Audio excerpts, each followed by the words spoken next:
할렐루야. 우리가 말씀을 볼 때 에스겔서 성경 말씀을 보면 여러 가지 많은 비유가 나오게 되어지죠.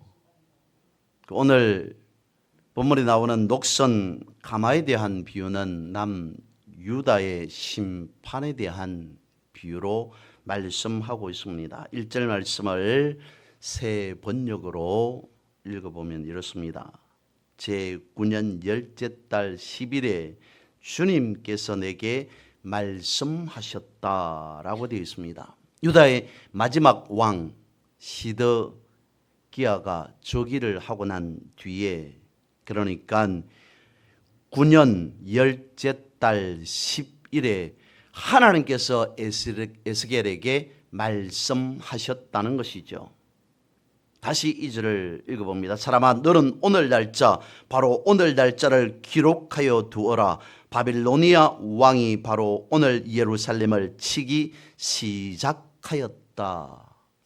뭔가 말씀 속에, 본문 속에 보면 하나님의 다급함 내지는 혹은 하나님께서 무엇인가 다짐한 것이 있음을 느끼게 되어집니다. 사실 하나님은 에스겔서 1장에서 시작되어지는 장부터 오늘 본문에 있는 앞장 23장까지 계속 남유다의 죄악에 대해서 말씀하고 있습니다. 그 죄악으로 남유다가 멸망할 것이다, 멸망할 것이다, 멸망할 것이다라고 경고하셨더라는 것이죠. 그러면 어떻게 해야 됩니까? 유다, 그러니까 이스라엘 백성들은 회개하는 것이 맞는 거죠. 하나님, 우리가 하나님 앞에 잘못했습니다. 덕죄하였습니다. 범죄하였습니다. 다시 한 번만 더 우리에게 기회를 주십시오. 아니면 최소한 회개를 조금 유보해 주십시오. 우리가 제대로 하나님 앞에 올바른 믿음의 삶을 살아가겠습니다 라고 해야 하는 것이 맞습니다.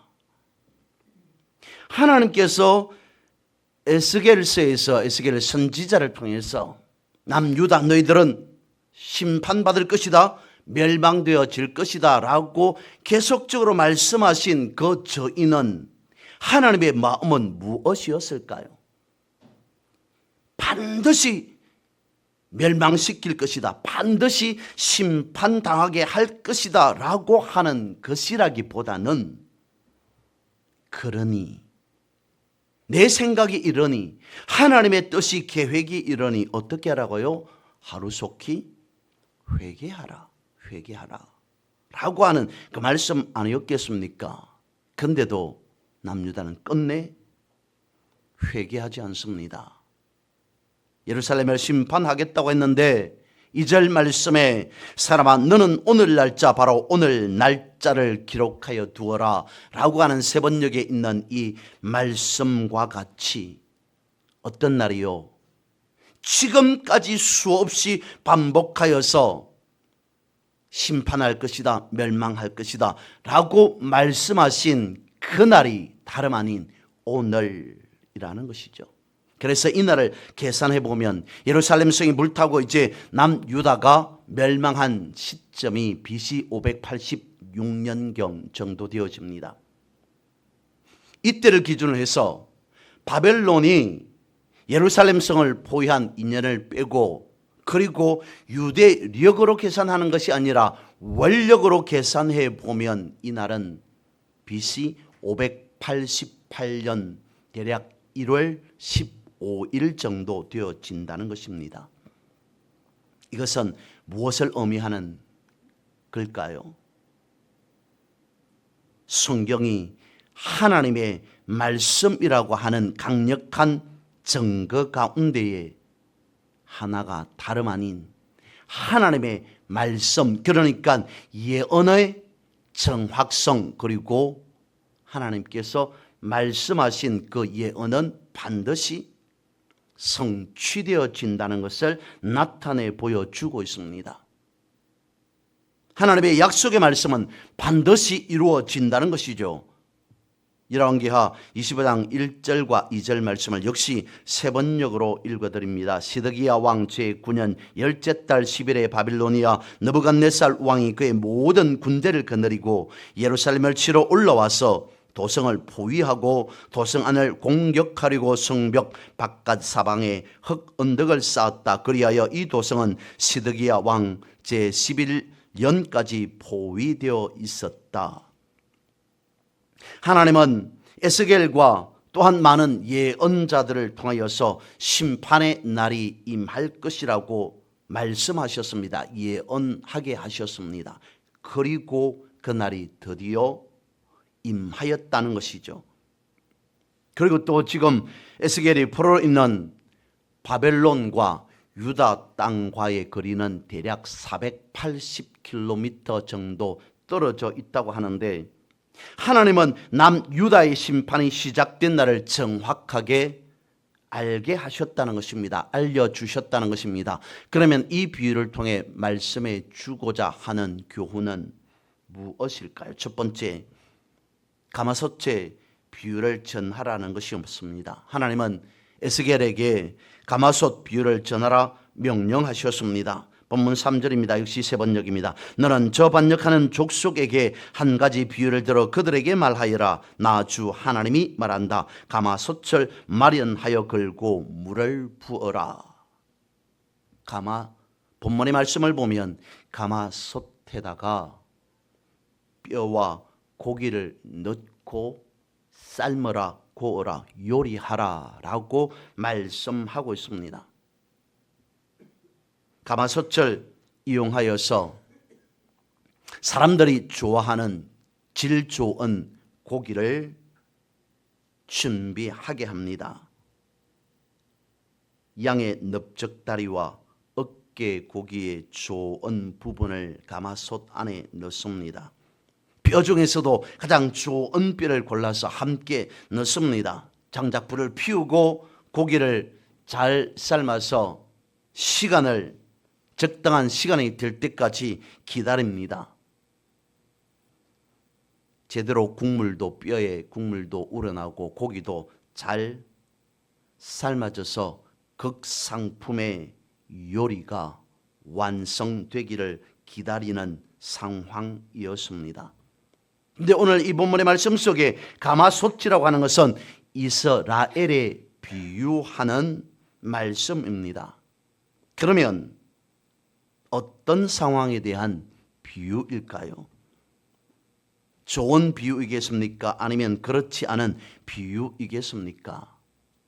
최소한 좋은 비유는 아니라고 보아집니다. 에스겔서 11장 3절 말씀에 보면 남유다 백성들은 하나님께서 저들에게 말씀하시는 그 말씀을 이렇게 해석하였습니다. 그들은 모두 집을 지을 때가 가까이 오지 않았다. 이 성읍은 가마솥이고 우리는 그 안에 담긴 고기다 하고 말한다.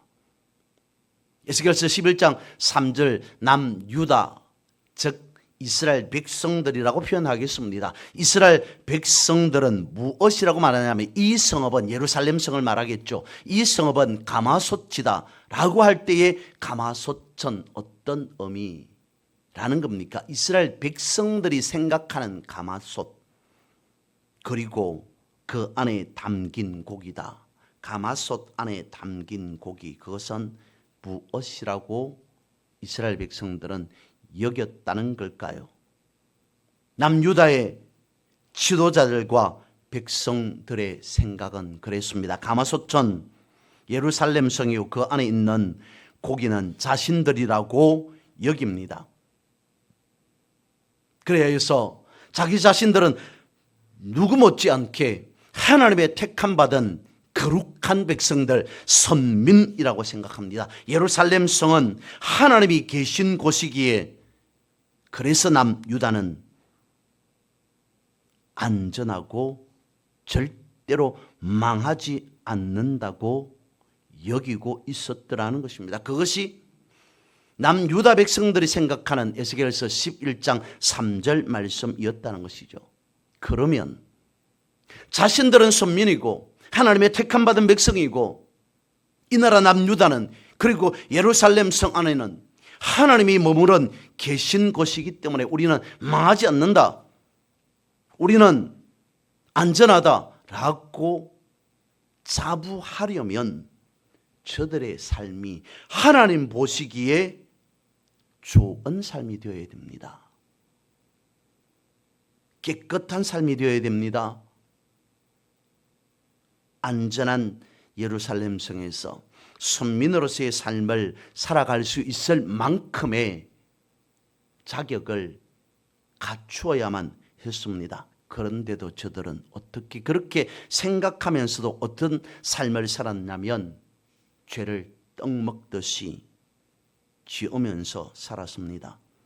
그래서 하나님께서 말씀하고 있습니다. 이제 더 이상 여러분들을 그대로 지켜보고만 있지 않겠다라고 말씀하셨습니다.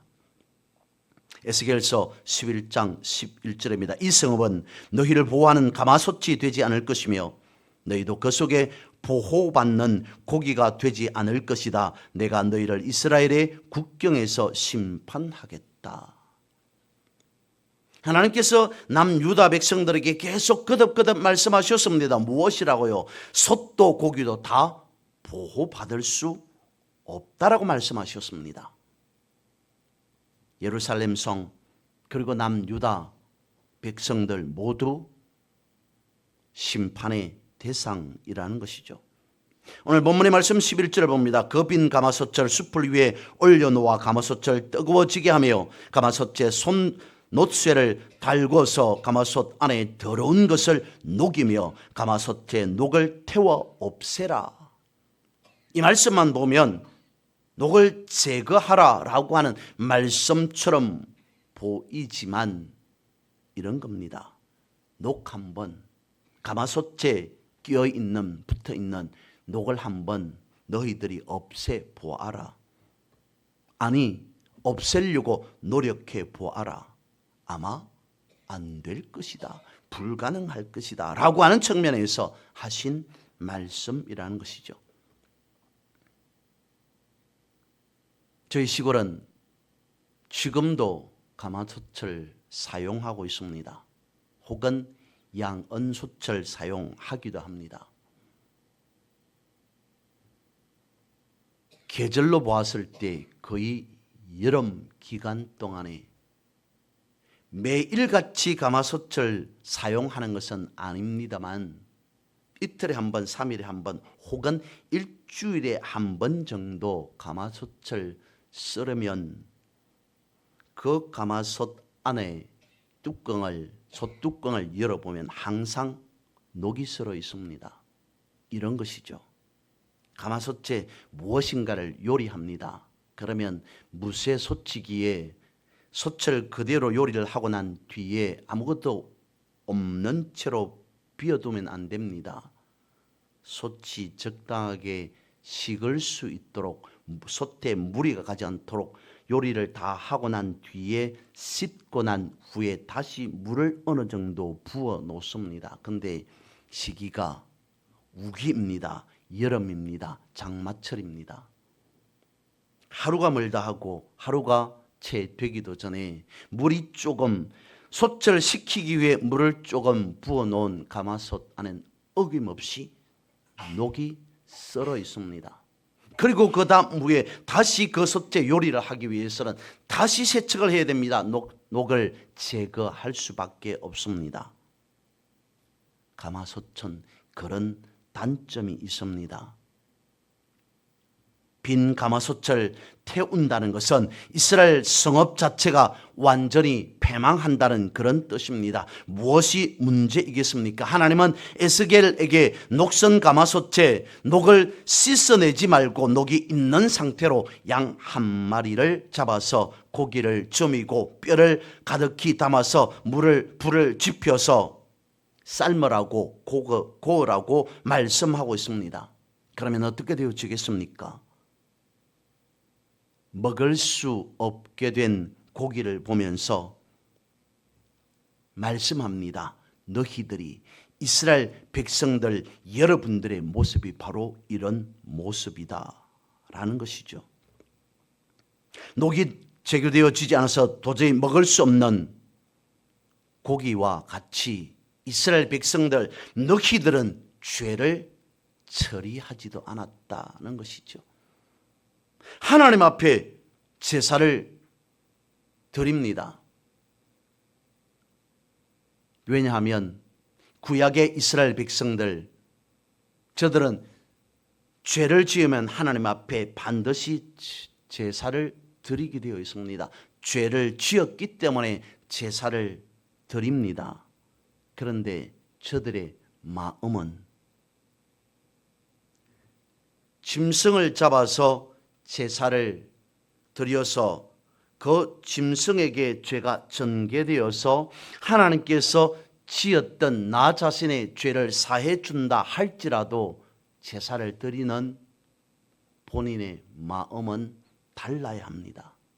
최소한 하나님, 이 죄를 두 번 다시 저는 짓지 않겠습니다. 아니, 최소한 짓지 않으려고 노력하고 또 노력하겠습니다 라고 하는 마음으로 제사를 드려야 하지 않겠습니까? 그런데 죄를 지어서 하나님 앞에 제사를 드리기는 하지만 제사를 드리는 그 사람의 마음은 악으로 가득 차 있더라는 것이죠.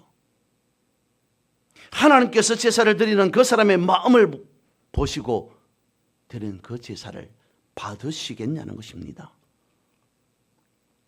연락되지 않는 제사 무슨 소용이 있겠습니까? 호세아서 말씀을 보면 오늘 본문의 말씀과 똑같이 말씀하고 있습니다. 거기에는 뒤집지 않은 전병 같다고 말씀을 하십니다. 전병, 그러니까 쉽게 전이라고 생각을 해보죠. 전이라고 하는 요리를 합니다. 그런데 전을 요리를 하려면 보고 적당한 시기에 때에 뒤집어 줘야 됩니다. 이리저리 뒤집어 줘야만이 전이라고 하는 요리가 되어집니다. 그런데 전을 요리하면서 전혀 뒤집지 않습니다. 한쪽 바닥면은 타게 되어지죠. 위에 면은 익지 않게 되어집니다. 그것을 두고 호세아서에서는 뒤집지 않은 전병 같다고 말씀하고 있습니다. 다른 것에 정신이 팔려 있더라는 것이죠. 우상에 빠져 있는 그러한 상태의 모습을 비유로 말씀하고 있습니다. 여러분, 녹슨 솥에 삶은 고기 그리고 뒤집지 않은 전병이라는 것은 하나님께서 다시 말씀을 드리면 분명 경고하는 말씀이었습니다. 그러면 사람들은, 이스라엘 백성들은 경각심을 가져야만 했습니다. 문제가 뭔지 심각성을 인식해야 됩니다. 그런데 전혀 심각성을 인식하지 못하였다는 것이죠. 왜 그랬을까요? 그렇게 삶을 살아도 별일이 일어나지 않더라는 것이었습니다. 이렇게 살아도 저렇게 살아도 내 마음대로 내가 어떤 삶을 살아갈지라도 내가 그냥 하는 말로 나는 하나님의 선민이니까, 여기는 예루살렘 성이니까 하나님께서 지켜주시고 인도하시고 보호해 주시겠지라고 하는 생각, 그것만 막연한 생각만 하면서 삶은 제대로 살아가지 않습니다. 그런데도 별일이 별탈이 일어나지 않습니다. 괜찮다고 생각합니다. 그래도 되는구나. 문제의 시작은 여기에 있었던 것은 아니었을까요? 다시 문제를 살펴봅니다. 가마솥의 녹이 문제였습니다. 가마솥 안에 녹은 시뻘겋게 녹슬어 있었습니다. 본문의 말씀 6절입니다. 그러므로 나 주 하나님이 말한다. 죄 없는 사람을 죽인 살인자의 성읍아, 속이 시뻘건 녹을 한 번도 씻지 않은 녹슨 가마솥아, 너에게 화가 미칠 것이다. 제비를 뽑을 것도 없이 그 안에 든 고기를 하나하나 다 꺼내어라. 녹선 가마솥에 고기를 삶으면 어떻게 되어지겠습니까? 녹이 묻어나고 고기를 다 버리게 되어서 먹을 수조차 없게 되어집니다. 삶은 고기, 녹이 묻어있는 고기, 녹이 없는 고기, 그것도 선별할 것도 없이 다 버려야만 할 수밖에 없습니다. 좋은 고기를 삶으려고 하면, 좋은 요리를 해서 먹으려고 하면 가마솥도 좋아야 한다는 것입니다. 깨끗해야 한다는 것입니다. 오늘 본문의 말씀에 나오는 가마솥은 다름 아닌 녹선 가마솥이었습니다. 불길한 가마솥이 문제였다는 것이죠. 여러분, 한번 생각해 보시죠. 짠 바닷물에 살아가는 물고기도 짠 바닷물에서 살아갈 수 있는 이유가 무엇일까요? 자신을 보호해주는 비늘이 있기 때문인 것입니다. 제 아무리 물속에서 자유자재로 살 수 있는 물고기라 하더라도 비늘이 하나 둘 벗겨지게 되면 바닷속에서 살 수 없게 되어집니다. 보호막이 필요하다는 것이죠. 본문의 말씀과 같이 단단한 쇠도 마찬가지입니다. 금속도 마찬가지입니다. 산소와 습기로 계속적으로 무방비 상태로 쇠가 노출되어져 있다면, 그래서 산소와 수분을 무방비 상태로 흡수하게 되어진다면 산화되어집니다. 급속도로 부식되어지죠. 급기야는 산산조각이 나서 단단한 쇠도 부서질 수밖에 없습니다. 예루살렘 성도 마찬가지라는 것이죠. 저들이 하나님께서 머물러 계시는 예루살렘 성, 남유다 이스라엘 백성, 분명히 하나님께서 지켜주고 계셨습니다. 하나님의 보호막이 되었습니다. 그러나 그런 도성 예루살렘도 녹선 가마가 되어지는 것 같다면 더 이상 보호되어지지 않는다는 것입니다. 변질되어집니다. 부식되어집니다. 급기야는 산산조각 날 수밖에 없다는 것이죠. 오늘 본문의 말씀에 등장하지 않고 그 이후에 본문 이후에 등장합니다만, 그 부패한 성읍에서는 음란과 더러움이 소멸되지 않았다는 것입니다. 그 한 예로 요한계시록에서 말씀하고 있는 것을 살펴보면 이렇습니다. 나는 부자라 부요하여 부족함이 없다. 저들은 스스로 부자라고 생각합니다. 자부합니다. 모자람도 부족함도 없다고 여기고 살아갑니다. 그런데 하나님의 생각은 달랐습니다. 사람인 우리의 생각, 그것이 중요한 것이 아니라 나를 바라보는, 우리를 바라보는 하나님의 마음, 하나님의 생각이 어떻는가, 그것이 중요하더라는 것입니다. 몇 차례 말씀을 살펴보았습니다. 예수님께서 문 밖에 서서 문을 두드리고 계십니다. 그런데 아무리 예수님께서 문을 두드려도 안에 있는 사람들이 인기척을 하지 않습니다. 문을 열어주지 않습니다. 다른 것에 빠져 있더라는 것이죠. 예수님께 민감하지 않더라는 것입니다. 변질되고 타락되었다는 것입니다. 예수님의 음성이 들리지 않습니다. 예수님의 음성을 듣지 않아도, 하나님의 말씀을 보지 않아도, 하나님 앞에 기도하지 않더라도, 예배하지 않아도 항상 기뻐라, 쉬지 말고 기도하라, 범사에 감사하라고 하는 그 말씀을 굳이 내가 지키지 않더라도, 나는 부유하니까, 나는 부자이니까, 넉넉하니까, 모자람이 없으니까, 강건하니까, 제일 안타까운 일이 아닐까 싶습니다. 그러면 이 녹선 가마에 비유를 한마디로 말한다면 무엇이 되어지겠습니까? 동상이몽이라고 말할 수 있을 것 같습니다. 한 자리에 있지만 다른 것을 생각하더라는 것이죠. 그래서 가마라고 하는 이 말을 놓고 보았을 때 이스라엘 백성들이 생각하는 가마와 하나님께서 생각하는 가마는 달랐습니다. 이스라엘 백성들이 생각하는 가마라고 하는 것은 우상을 섬기는 적군 바벨론이 아무리 강하다 할지라도 하나님께서 이 나라 이 백성들을 지켜주는 가마와 같게 하셨으니까 우리는 안전하다고 생각한다는 것이죠. 다시 한번 에스겔서 11장 3절 말씀을 봅니다. 이 성읍은 가마가 되고 우리는 고기가 된다 하나니. 이스라엘 백성들은 그렇게 생각하였습니다. 그런데 정작 하나님의 생각, 하나님의 마음은 어땠다는 것입니까? 다시 에스겔서 11장 11절 말씀입니다. 이 성읍은 너희 가마가 되지 아니하고 너희는 그 가운데 고기가 되지 아니할 것이다. 이스라엘 백성들은 안전하다 라고 생각하였지만 하나님께서는 아니다. 심판의 불이 너희들에게 떨어질 것이다. 남유다는 멸망받게 되어질 것이다. 남유다 백성들의 생각과 하나님의 생각이 달랐다는 것입니다. 그러면 어떻게 해야 되겠습니까? 가마솥의 녹을 제거해야 됩니다. 완전히 깊이 배어있는 녹을 어떻게 제거할 수 있겠습니까? 사람의 노력으로 가능하겠습니까? 불가능합니다.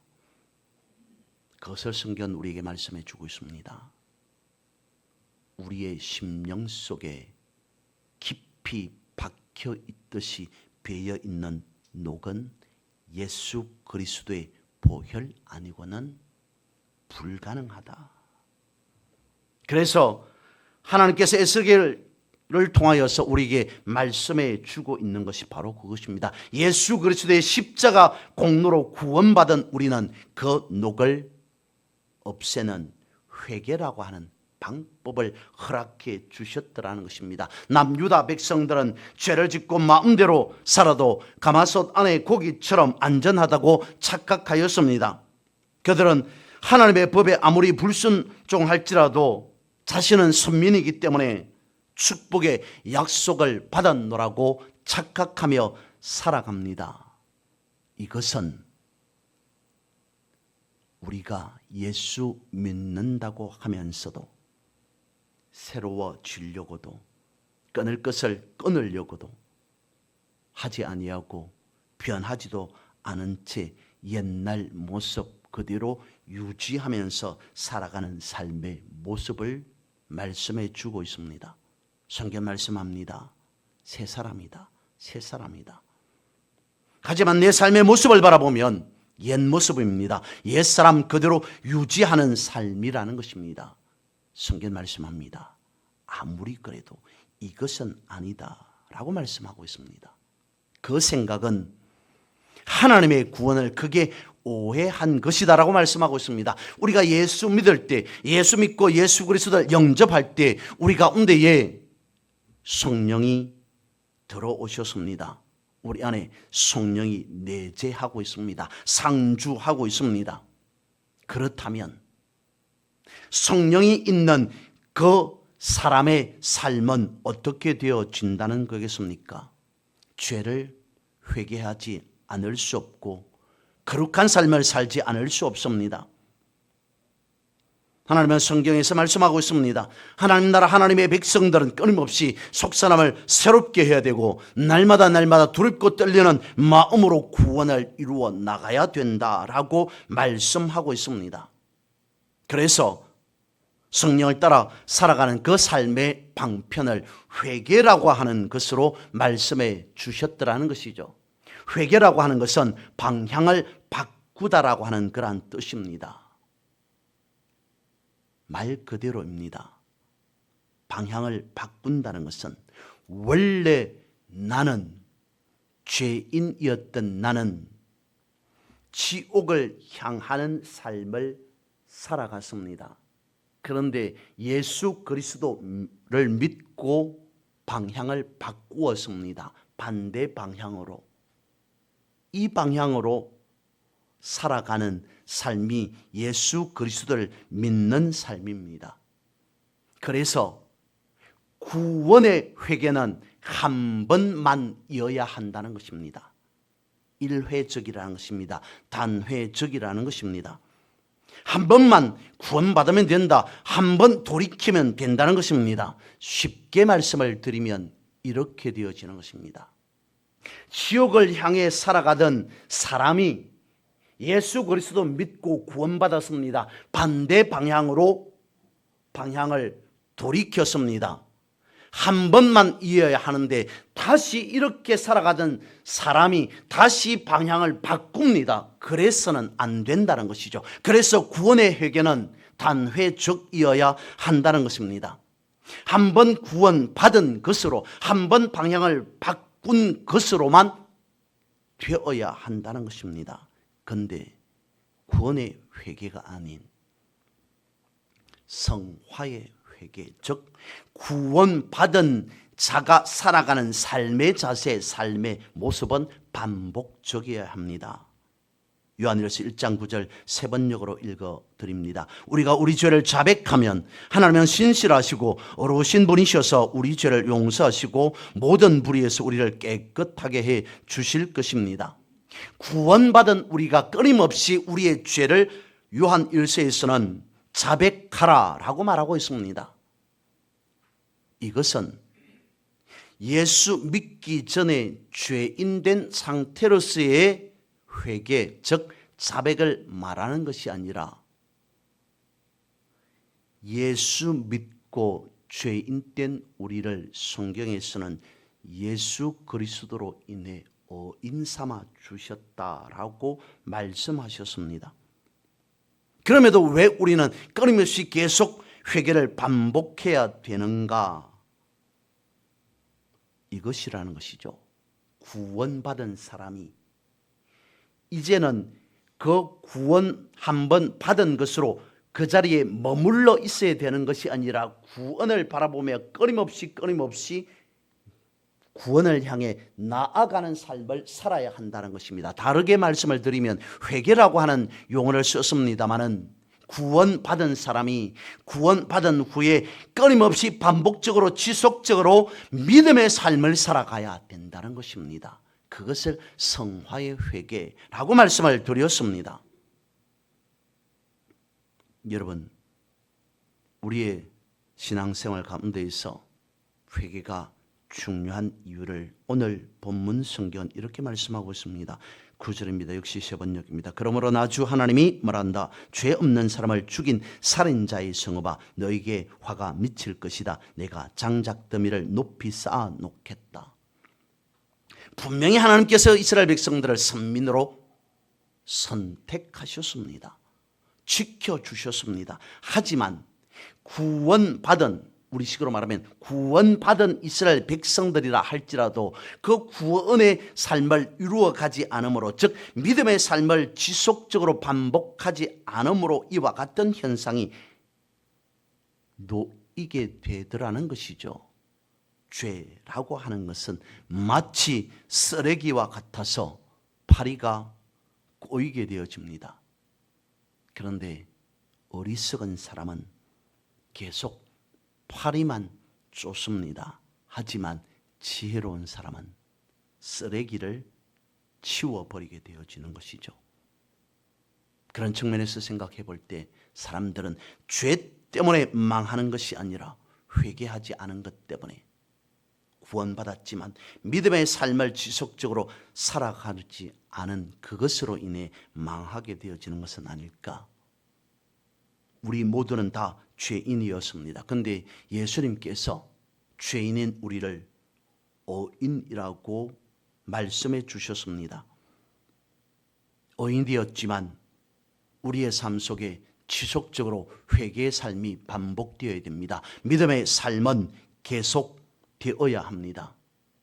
그래야만이 우리 가운데 쓸 수 있는 그 녹을 우리는 제때제때 속히 제거할 수 있다는 것이죠. 오늘 본문을 말씀하고 있습니다. 우리의 마음은 마치 가마솥과 같아서 늘 녹슬기가 쉽다는 것입니다. 그래서 날마다 순간마다 회개함으로 가마솥 안을 깨끗하게 관리해야 된다는 것이죠. 그래서 깨끗하게 관리된 그 솥을 가지고 좋은 요리를 하여서 나뿐만 아니라 많은 사람을 먹이고 살릴 수 있는 그러한 복의 통로로 살아가라는 것을 말씀하고 있습니다. 이런 삶을 살아가시는 여러분 모두가 되시기를 주님의 이름으로 선포하고 축복합니다.